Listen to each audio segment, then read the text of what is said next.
வர 2030ஆம் ஆண்டுக்குள்ள தமிழ்நாட்டின் ஊரக பகுதிகளில் 6 ஆண்டுகளில் 8 லட்சம் கான்கிரீட் வீடுகளை கட்டித்தர போகிறோம். ஒரு வீட்டுக்கு 3 லட்சம் ரூபாய் தரோம். கடந்த 2 ஆண்டில் மட்டும் 2 லட்சம் வீடுகள் கட்ட 7000 கோடி ரூபாய் ஒதுக்கீடு செஞ்சோம். அதில் 90,000 வீடுகள் கட்டி முடிச்சிட்டோம். மீதமுள்ள வீடுகள் அந்த பணி விரைந்து நடந்து கொண்டிருக்கிறது. இதை நான் தொடர்ந்து ஃபாலோ பண்ணிக்கிட்டே இருக்கேன், கேட்டுக்கிட்டே இருப்பேன். இதே போல ஒன்றிய அரசு வீடு கட்டுகிற திட்டமும் இருக்கு. அது ஒரு திட்டம் வச்சிருக்கிறாங்க. யாருடைய பேரில்? பிரதம மந்திரி ஊரக குடியிருப்பு திட்டம்னு அதுக்கு பேர்.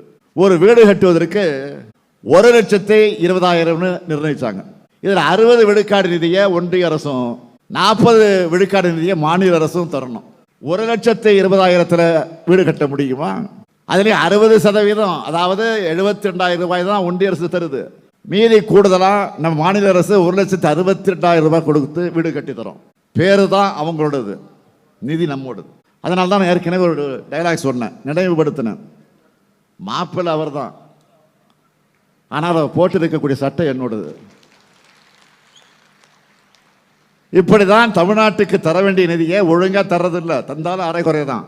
தமிழ்நாட்டு மக்களை மதத்தால சாதியால பிளவுபடுத்த தொடர்ந்து முயற்சி செஞ்சுக்கிட்டு வராங்க. அவங்களால முடியாதப்போ இங்க இருக்கக்கூடிய அதிமுக கட்சியை சேர்த்துக்கிறாங்க. நாம கேட்கிறது, நாட்டில் வளர்ச்சி செய்யறது சரியுது, நாட்டில் இருக்கக்கூடிய வளர்ச்சி சரியுதுன்னு, மக்களுடைய வாழ்வாதாரம் பாதிக்கப்படுதுன்னு, வேலை வாய்ப்பு இல்லைன்னு சொன்னா பிஜேபி அதிமுகவும் மக்களை பற்றி கவலைப்படாம மதத்துக்காக கவலைப்படுறாங்க. இதுதான் அவங்க அரசியல். தமிழ்நாட்டில் மதத்துக்கு ஆபத்துன்னு அதிமுக வச்சுக்கிட்டு பாஜக பேசுறாங்க. உண்மையிலே சொன்னா தமிழ்நாட்டில் பாஜக கூட்டணிக்கு தான் இப்போ ஆபத்து.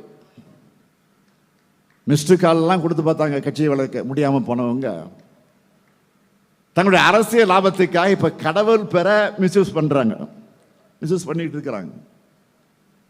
இவங்களோட போலி பக்தியை, அரசியல் நாடகத்தை இங்கே யாரும் ஏற்க மாட்டாங்க.